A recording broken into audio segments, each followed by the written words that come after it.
Subscribe to our YouTube channel. Press the bell icon to get the latest updates. महंगाई full, उस पर बत्ती गुल। और मोदी जी बोले राज्यों से सुधारो मेरी भूल। आज बिजली की जो हालत पूरे देश में हो चुकी है,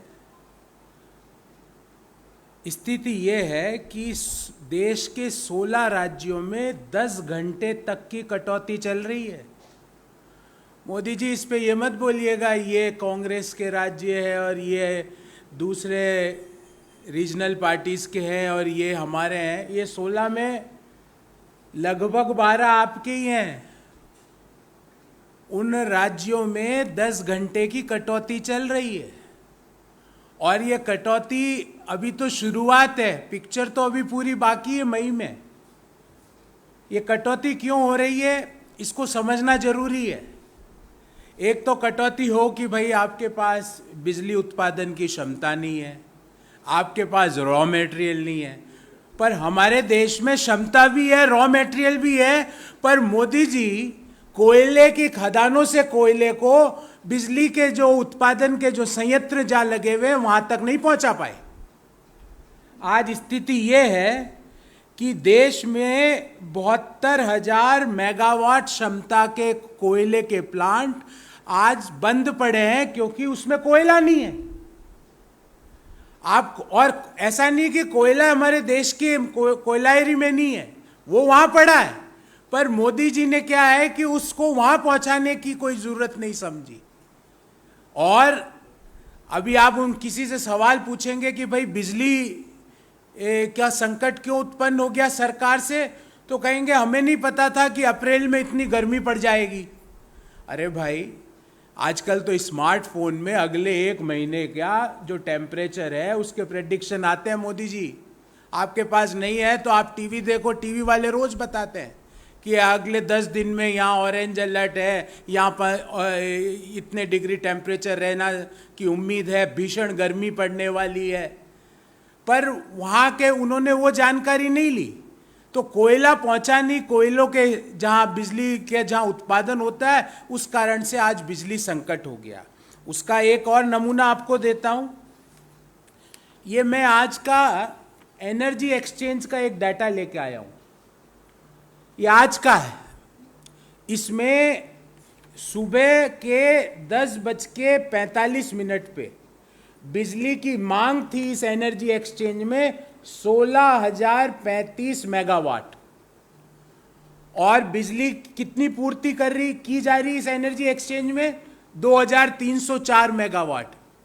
मतलब मांग है सुबह के 11:45 बजे 16,035 मेगावाट और पूर्ति हो रही है 2,304 मेगावाट। और मैं गारंटी लेता हूं कि जब अपन प्रेस कॉन्फ्रेंस कर रहे हैं इस समय मांग होगी 25,000 मेगावाट और आपूर्ति होगी 2,000 मेगावाट की। और ये आपूर्ति 2,000 मेगावाट की किस कीमत पर हो रही है ये देखिएगा साथियों, 12 रुपए प्रति यूनिट। राज्यों को अगर बिजली चाहिए तो 12 रुपए प्रति यूनिट पे खरीदो। दूसरा, वहां पे भी पूरी नहीं मिलेगी। मांग, डिमांड और सप्लाई का प्योर मिसमैच है, क्योंकि 72,074 मेगावाट क्षमता के प्लांट देश में बंद पड़े हुए हैं। तो हमारा पहला सवाल तो यह है कि जब सबको पता है अप्रैल में गर्मी आती है, मई में भयंकर गर्मी आती है, तो ये 72,074 मेगावाट के प्लांट को देश में कोयले की आपूर्ति क्यों नहीं की गई? क्यों वहाँ इन प्लांटों में मात्र 0 से 25% कोयला जो उनका स्टॉक होता है उसका मात्र 25% से कम कोयला इन प्लांटों में क्यों है? Point number 1। पॉइंट नंबर 2 ये है कि देश में जो कोयले की मांग है वो पिछले 15 दिन से सब कह रहे हैं कि 22 लाख टन की है। तो जो कोयले की माइंस है या कोयला का मंत्रालय है वो सप्लाईज मात्र 16 लाख टन की क्यों कर रहा है? हमने 15 दिन पहले भी इसके ऊपर एक छोटे से एक चेताया था सरकार को कि भयंकर बिजली का संकट आने वाला है, क्योंकि मांग है देश में कोयले की वो है 22 लाख टन और सप्लाई है मात्र 16 लाख टन। कोयले के मंत्री कौन है? मैं आपको गारंटी देता हूं, मुझे तो पता और आपको भी पता होगा, पर मोदी सरकार के मंत्रियों को नहीं पता होगा कि कोयले के मंत्री कौन है। मैं गारंटी लेता हूं। बिजली के मंत्री कौन है मुझे पता है, पर मैं गारंटी लेता हूं कि आप में से भी कई लोगों को नहीं पता होगा कि बिजली के मंत्री, बिकॉज वो बेचारे 2 एसी चला के अपने ऑफिस में बैठे हैं दोनों। एक एसी इधर से उनको हवा देता है, एक एसी उधर से देता है, क्योंकि उनके यहां तो बिजली का संकट है नहीं, उनके यहां तो बिजली की कटौती है नहीं। और ग्रामीण भारत में बिजली की कटौती जो अर्बन इंडिया है उससे बहुत ज्यादा है। आधे से ज्यादा उत्तर प्रदेश में मात्र 4 घंटे बिजली आ रही है, आधे से ज्यादा उत्तर प्रदेश में। क्योंकि अभी चुनाव हो गए हैं, अगले चुनाव के पहले सोचेंगे, अभी इसको छोड़ो, अभी दूसरा राज्य पकड़ो। ये तो गवर्नेंस का मॉडल है। और आपको पता था ये कोयले का संकट है, और आपको जान के आश्चर्य होगा, आप सरकार से पूछेंगे कि कोयला माइंस में है तो कोयले जो बिजली का जहां उत्पादन होता है वहां कोयला क्यों नहीं पहुंचा, तो सरकार कहेगी हमारे पास रेलवे रैक नहीं है। ये उनका उत्तर है कि रेलवे की हमारे पास रैक नहीं है। और आज मैंने सुबह पढ़ा अखबार में कि पैसेंजर ट्रेन को बंद करके अब मालगाड़ी से कोयले की ढुलाई होगी। कई पैसेंजर ट्रेन को रद्द कर दिया गया है। ये इस तरह से गवर्नेंस चलता है मोदी जी। और आप कोई भी सवाल सरकार से पूछ लो, रोजगार क्यों नहीं है, राज्यों की जिम्मेवारी है। ऑक्सीजन क्यों नहीं है, राज्यों की जिम्मेवारी है। रेमडेसिविर इंजेक्शन की कमी क्यों है, राज्यों की जिम्मेवारी है। आईसीयू बेड की कमी क्यों है, राज्यों की जिम्मेवारी है। कोरोना क्यों फैल रहा है, राज्यों की जिम्मेवारी है। महंगाई क्यों हो रही है, राज्यों की जिम्मेवारी है। तेल की कीमतें क्यों बढ़ रही है, राज्यों की जिम्मेवारी है। और आज सरकार ने कह दिया कोयले का संकट क्यों है, राज्यों की जिम्मेवारी। तो आपकी क्या जिम्मेवारी है? आपकी सिर्फ एक ही जिम्मेवारी है कि आपका जो महल है वो समय पर कंप्लीट होगा या नहीं। क्या आपकी एक ही जिम्मेवारी है कि आपके जो नए जहाज आ गए उसको लेके आप दुनिया के कोई भी देश में घूमने जा सकते हो? क्या आपकी यही जिम्मेवारी है? कोई भी सवाल पूछो, राज्यों की जिम्मेवारी है। और राज्यों की जिम्मेवारी के बाद आपको जान के आश्चर्य होगा कि आज वित्त मंत्रालय का डाटा है, मेरा नहीं है, वित्त मंत्रालय ने कहा है कि राज्यों का 78,704 करोड़ रुपया जीएसटी का हमारे पास बकाया है। ये मैं नहीं कह रहा, मोदी जी की वित्त मंत्री आदरणीय निर्मला सीतारमण जी ने कहा है कि 78,704 करोड़ रुपया राज्यों का हमारे पास जीएसटी का बकाया है। जिम्मेवारी सारी राज्यों की, पैसे सब हम लेंगे, उनका जो हिस्सा है उनको समय पर देंगे नहीं। और बिजली कटौती क्यों हो रही है, क्योंकि कोयला नहीं पहुंच रहा। किसकी जिम्मेवारी, बोले राज्यों की जिम्मेवारी। अरे भाई, कोयला मंत्रालय तो भारत सरकार में होता है, क्या आपने कोई राज्य में सुना कोयला का मंत्रालय होता है? कोयले की जो माइंस है वो केंद्र सरकार के अधीन काम करती है। भारतीय रेलवे केंद्र सरकार के अधीन काम करता है। क्यों आप समय पर कोयला नहीं पहुंचा पाए? और उसका नतीजा क्या हुआ कि जो मैंने जो एनर्जी एक्सचेंज का डाटा दिया है कि सुबह 11:15 बजे आज 16,035 मेगावाट की मांग थी और आपूर्ति हो रही थी 2,304 मेगावाट की। और वो भी किस रेट पे साथियों, 12 रुपए प्रति यूनिट। ये कौन सा गवर्नेंस का मॉडल है? इस बाबत हमारे 3 प्रश्न हैं। पहला, 72,074 मेगावाट क्षमता के कोयले के प्लांट जिसमें बिजली का उत्पादन हो सकता है वो आज बंद क्यों हैं? क्यों वहां पे कोयले की आपूर्ति सुनिश्चित नहीं की जा सकती? पॉइंट नंबर 2, 173 पावर प्लांट में से 106 पावर प्लांट में कोयला मात्र क्षमता का 25% स्टॉक ही क्यों है? मतलब 61% जो कोयले के जो प्लांट है जहां कोयले से बिजली का उत्पादन होता है वहां पर कोयला की जो स्टॉक है वो 25% से जो उनकी क्षमता है उससे मात्र 25% या उनसे कम क्यों है? नंबर 3, कोयले की मांग जब रोजाना 22 लाख टन है तो सप्लाई मात्र 16 लाख टन ही क्यों की जा रही है? पॉइंट नंबर 4 और महत्वपूर्ण इश्यू है मई में, और ये मैं नहीं कह रहा, ये भारत सरकार की सेंट्रल इलेक्ट्रिसिटी अथॉरिटी कह रही है कि मई में 2.2 लाख मेगावाट की आपकी डिमांड होगी। इस समय जब 2.01 लाख मेगावाट की डिमांड है बिजली की, वो तो आप आपूर्ति नहीं कर पा रहे हो। मई में 2.2 लाख मेगावाट की डिमांड होगी, उसकी आपूर्ति के लिए आपकी क्या योजना है? देश आपसे जानना चाहता है। आप हर बात को राज्यों के हवाले करके पीछे के दरवाजे से नहीं निकल सकते। आपने बात की, उस पर लेकर जो है कोयला मंत्री प्रहलाद जोशी ने कहा कि हमारे पास 30 मिलियन टन का स्टॉक है। अगर कोल इंडिया का स्टॉक मिला लिया जाए तो 30 लाख टन का स्टॉक है, जो 20 से 21 दिन के लिए काफी है। कोई भी पावर प्लांट बंद होने का कगार पे नहीं है। तो ये जो उत्तर प्रदेश में मात्र 4 घंटे पावर सप्लाई हो रही है, तो ये योगी जी जानबूझ के कर रहे हैं क्या? ये जानबूझ के गर्मी में ताकि लोग आत्मनिर्भर बनने इसलिए कर रहे हैं क्या? ये बताइए ना, इसका उत्तर बताइए ना। और इसमें मैं कांग्रेस बीजेपी के स्टेट नहीं बोल रहा हूं, आपकी जानकारी के लिए बता रहा हूं। बिजली की कमी झारखंड में, जहां की जो कि कोयले का, जहां देश का कोयला उपलब्ध है, वहां 17.3%, राजस्थान 9.6%, उत्तर प्रदेश 9%, हरियाणा 7.7%, उत्तराखंड 7.6%। मेरी जानकारी के हिसाब से, कोयला के मंत्री के पास दूसरी जानकारी होगी, उत्तर प्रदेश, हरियाणा, उत्तराखंड, यहाँ पे भाजपा की सरकार है। इसका मतलब वो अपने राज्य में जानबूझ के कटौती कर रहे हैं। उनके पास बिजली है पर वो कटौती कर रहे हैं। और दूसरा, मैं कोयले के मंत्री से और बिजली के मंत्री, कौन है बिजली के मंत्री, कोयले के मंत्री तो आपने बता दिया, पर उन दोनों से मैं ये पूछना चाहता हूँ कि ये तो एनर्जी एक्सचेंज का कागज है, मेरा नहीं है।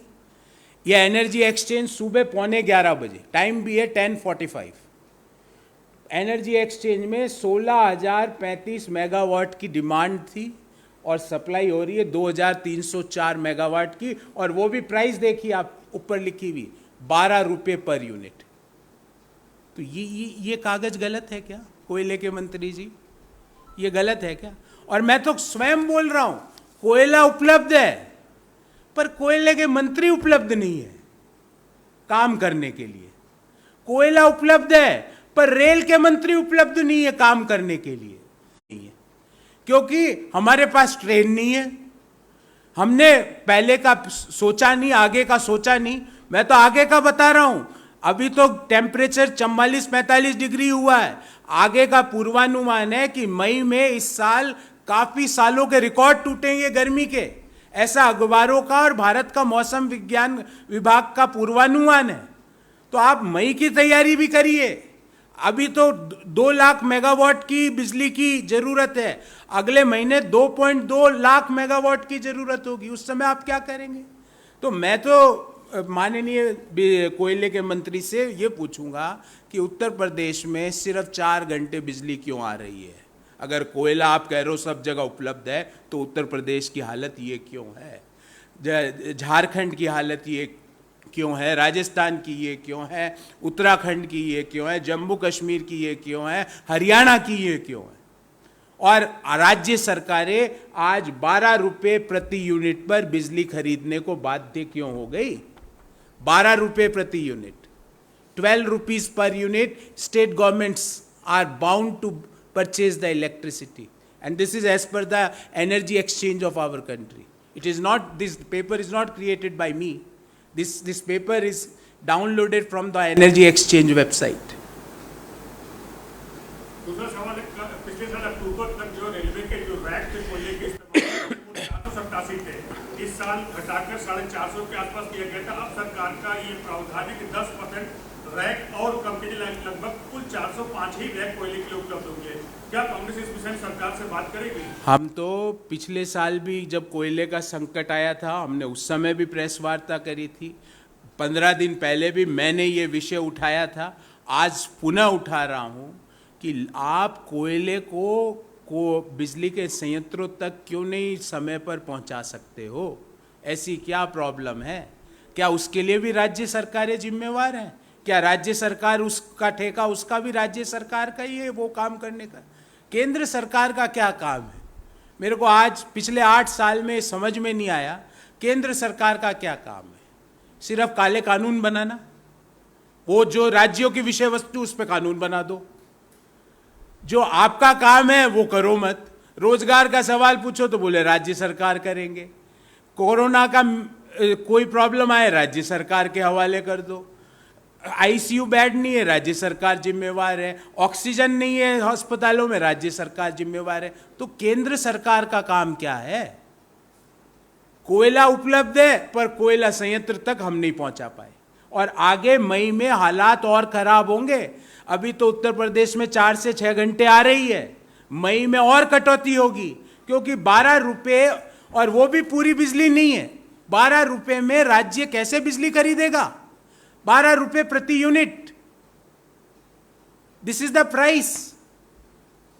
तो ये क्या कोयले के मंत्री और बिजली के मंत्री और रेल के मंत्री तीनों एक अपने, मेरे ख्याल से पास पास ही होंगे इनके मंत्रालय, एक कमरे में बैठे ताकि 6 एसी भी नहीं लगाने पड़े, 2 एसी में ही 3 जने बैठ जाए और तीनों मिलके कोयले की आपूर्ति कैसे होगी उस पर बात करें। तो मोदी जी तो बिजी है, देखो उनको मैं डिस्टर्ब नहीं कर सकता, उनको तो अभी अगले मुख्यमंत्रियों के सम्मेलन में ठीकरा राज्यों पे कोई दूसरे विषय वस्तु का फोड़ना है, तो वो उसकी तैयारी कर रहे हैं। पर ये आप तीनों तो कुछ करो और देश के सामने तो आओ। या तो मोदी जी ने मना कर रखा कोई नहीं आएगा सामने, देश के सामने आके बताओ तो सही कि कोयला कहाँ है, बिजली का संकट क्यों उत्पन्न हुआ है, रेलवे रैक की आज ऐसी क्या हालत हो गई कि पैसेंजर ट्रेनें रद्द कर रही है भारतीय रेलवे। ये मैं नहीं कह रहा, भारतीय रेलवे के प्रवक्ता के हवाले से ये खबर आपको दे रहा हूं कि कोयले की ढुलाई के लिए पैसेंजर ट्रेन रद्द कर दी रेलवे के रेल मंत्रालय ने, फिर भी कोयला नहीं पहुंच रहा। ये संकट क्यों है? My question is, the Congress party will fight for inflation till the press or will protest by taking to the streets? See, in this month only, at all states of our country, we had protested as far as the inflation and price rise is concerned at all district headquarters of our country. In this month only. Problem is that most of the TV media and print media are not able to cover that. And you know and I know what are the reasons. I don't want to enter into that debate. But saying that when is Congress party going to take that on streets? Or in this month only, we took those issues on all district headquarters. In all state capitals, we did press conferences as well as big rallies. And as a result of that, Prime Minister came out and said that petrol, diesel, I can't do anything, state governments can do. This is the governance model of Prime Minister. That he had increased the excise duty on petrol by 200% and excise duty on diesel by more than 500%. But if you ask that reduce it, he will say, I can't do that, states has to do that. So is this a governance model? मतलब एक कहावत है कि कश्मीर से लेके कन्याकुमारी तक कुछ भी अच्छा हो जाए, प्रधानमंत्री जी या उनका कोई ना कोई आदमी आके बोलेगा ओहो धन्यवाद मोदी जी फलाना, थैंक यू, वो पोस्टर लग जाएंगे। और अगर कोई प्रॉब्लम आ जाए, भले ही वो रोजगार की हो, महंगाई की हो, बिजली की हो, महिलाओं के सुरक्षा की हो, राज्य सरकार जिम्मेवार है। और तो और अपनी राज्य सरकारों को भी नहीं छोड़ते। पता नहीं वो बेचारे किस बाध्यता में काम करते हैं उनके मुख्यमंत्री, उनका भी पैसा रोक के बैठे हैं। मैं ये नहीं कह रहा कि 72,000 78,704 करोड़ रुपया जो मैंने डाटा आपको दिया था वो सिर्फ विपक्षी दलों का है कि सरकार ने माना है कि ये डाटा जीएसटी का ड्यू है और इसमें सारी पार्टियों का इसमें पैसा है, पर वो चुपचाप बैठे हैं, वो कोई सवाल पूछ नहीं सकते। उनको वही बोला जाता है जो उनको 78,704 करोड़ रुपया है प्रिसाइसली। ये वित्त मंत्रालय कह रहा है 78,704 करोड़ रुपए का तो सालाना बजट होता है छोटे राज्यों का। छोटा राज्य जैसे जो नए छोटे राज्य हैं उनका बजट 78,704 करोड़ रुपए का कम उससे कम होता है, जो सरकार केंद्र सरकार रोक के बैठी है, और कम आपका राज्य सरकार करे। प्रधानमंत्री जी कहते हैं मैं अनुरोध करता हूं, मैं आज अनुरोध करता हूं प्रधानमंत्री जी से हाथ जोड़ के, अरे कोयला भी देश में उपलब्ध है, हमारी माइंस में उपलब्ध है, कोयला तो पहुंचा दो बिजली स्टेशन तक। बिजली का ये आर्टिफिशियल संकट क्यों उत्पन्न करा रखा है? क्यों 16 राज्यों में देश के 10 घंटे तक की बिजली की कटौती है? क्यों राज्य सरकारें 12 रुपए प्रति यूनिट पर बिजली खरीदने को बाध्य है? क्यों 72,074 मेगावाट के प्लांट, बिजली बनाने के प्लांट आज बंद है? क्यों देश में 173 में से 106 बिजली के प्लांट के पास कोयला 0 से 25% का स्टॉक में ही है? क्यों कोयले की मांग जो 22 लाख टन प्रतिदिन है वो आपूर्ति मात्र 16 लाख टन है? इन सवालों का जवाब दीजिए ना जी।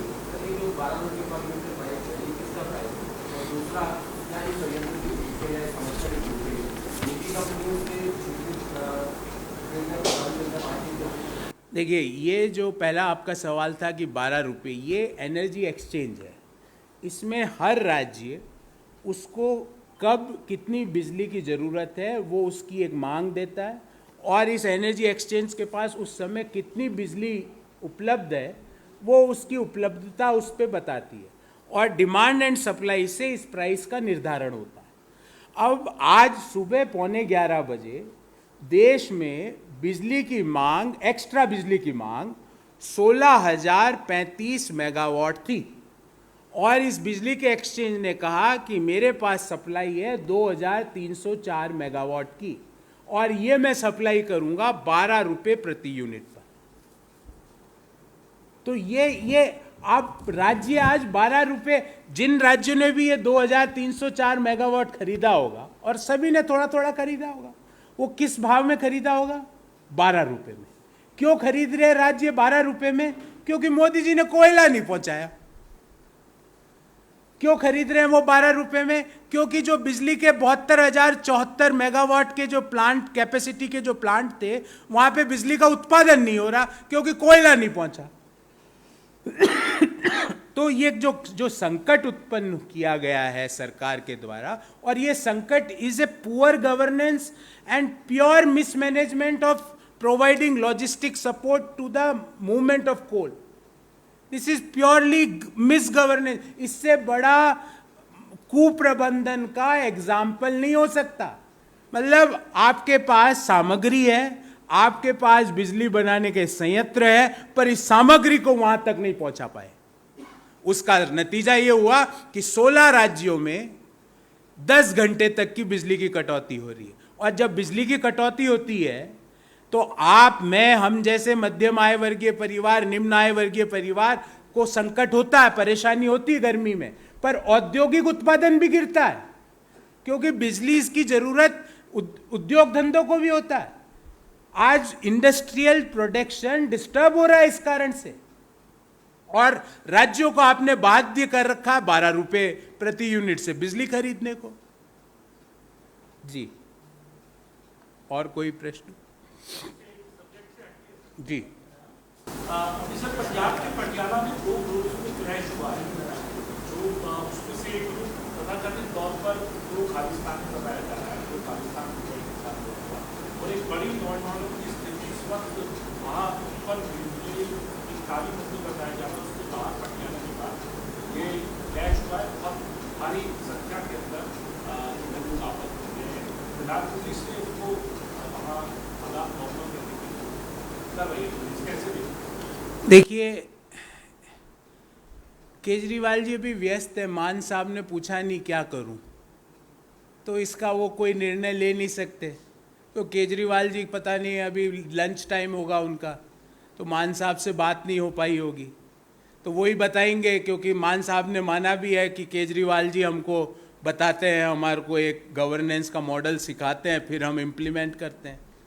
आज ये हालात अभी 1 महीना भी नहीं हुआ, 1 सवा महीना हुआ, ये मॉडल के बहुत उधार कल से शुरू, कल जाओ तो बोले कल से शुरू, परसों जाओ तो बोले कल से शुरू। तो ये जो मॉडल है ना, हर बार आप नहीं, ये इन दोनों का, होल्डिंग कंपनी और सब्सिडरी का दोनों का एक ही मॉडल है।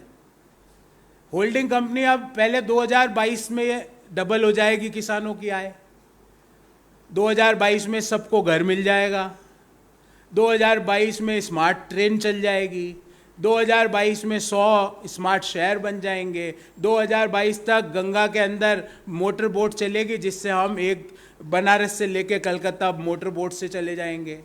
अब वो डेट आ गई है 2027।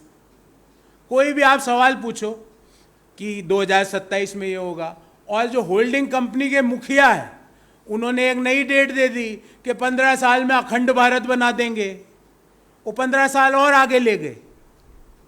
तो ये जो मॉडल है, इसमें आप और मैं, हमारी प्रॉब्लम क्या है कि आज भोजन कैसे करें, हमारी प्रॉब्लम ये है कि आज पंखा कैसे चलाएं, हमारी प्रॉब्लम क्या है कि आज बच्चों को अच्छे स्वास्थ्य और अच्छी शिक्षा कैसे मुहैया कराएं।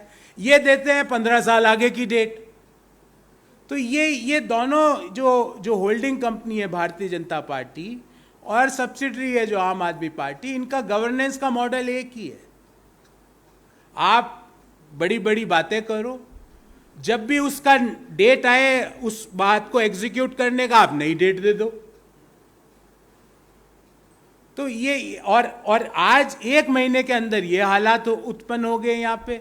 कोई आप लॉ एंड ऑर्डर, रोज लॉ एंड ऑर्डर के इश्यूज आ रहे हैं पंजाब से, रोज आप रोज देखेंगे, क्योंकि मान साहब को केजरीवाल जी ने बताया नहीं है कि इसको कैसे रिजॉल्व करें, क्योंकि केजरीवाल जी कहीं और व्यस्त है, वो कोई और राज्यों में घूम रहे हैं। अब वो अब जिस राज्य में जाते हैं वहां पे स्टार्ट करते हैं पहली बात कि बिजली यहां देश में सबसे महंगी मिल रही है। अब मुझे ये बताओ केजरीवाल जी, कौन से राज्य में सबसे महंगी है? जिस राज्य में जाते हैं वो यही बात करते हैं। फिर आप वहां पे जो लॉ एंड ऑर्डर है उस इश्यू पे आ जाते हैं। तो ये एक पुअर गवर्नेंस का एक एग्जाम्पल है, और मुझे लगता है इसको बहुत सीरियसली टैकल करना चाहिए, क्योंकि Punjab is a border state and there are many issues. आप Punjab is different from other states. तो केजरीवाल जी को भी मेरा आग्रह है कि आप मान साहब को बता दो कि क्या क्या करना है, क्या क्या नहीं करना है, और जब उनके हाथ में कुछ नहीं है तो फिर निर्णय यहीं से आप ही लिया करो। फिर उनको बोल दो कि भैया ये निर्णय की फाइल में आप कुछ मत बोला करो, हम ही यहाँ दिल्ली से केजरीवाल जी ले लेंगे। झारखंड में भी बिजली संकट बहुत ज्यादा गिरा है, वहाँ के जो नेता है बीजेपी के आरोप लगा रहे कि कोयला है झारखंड में, पूरी हेमंत सरकार जो है बिजली देने में असमर्थ। तो कोयला दीजिए ना, कोयले के मंत्री कहाँ है? कोयला दे क्यों नहीं रहे बिजली के संयंत्रों को? 72,074 मेगावाट के जो प्लांट है बिजली बनाने के, वहाँ पे कोयला क्यों नहीं है? इन चीज़ों का जवाब दीजिए। मैं खुद बोल रहा हूं कि झारखंड का कोयला झारखंड के पावर प्लांट्स को क्यों नहीं दिया जा रहा है, क्योंकि कोयला जो है वो झारखंड सरकार के अधीन नहीं है। जो कोल इंडिया है वो भारत सरकार का उपक्रम है, झारखंड सरकार का उपक्रम नहीं है। जो सेंट्रल कोल फील्ड्स लिमिटेड है झारखंड में, वो भारत सरकार की यूनिट है, झारखंड सरकार की नहीं है सीसीएल। तो बताइए ना, मैं तो डाटा आंकड़े लेके आया हूं। या तो कोयले के मंत्री बोलते हैं ये सब झूठ है, ये जो 12 रुपए वाली यूनिट पे बात है ये झूठ है। 72,074 मेगावाट के पावर स्टेशंस बंद है, कोयले की आपूर्ति नहीं होने के कारण ये झूठ है, बता दे। और जो लोग ये प्रकाशित कर रहे हैं, जो लोग समाचार पत्र ये लिख रहे हैं, उनके खिलाफ डिफेमेशन का केस कर दें।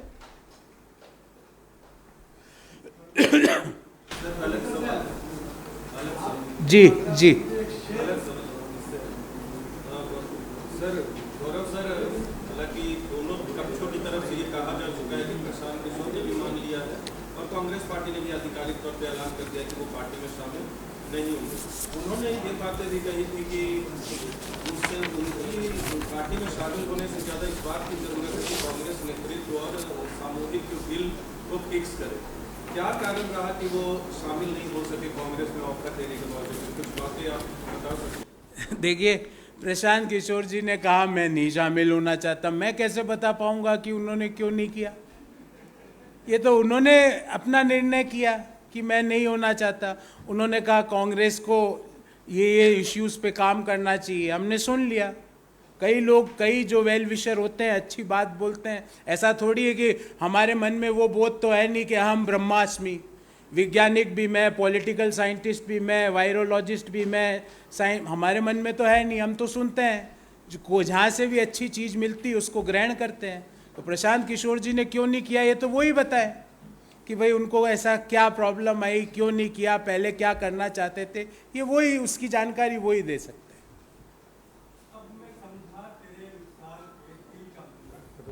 जी जी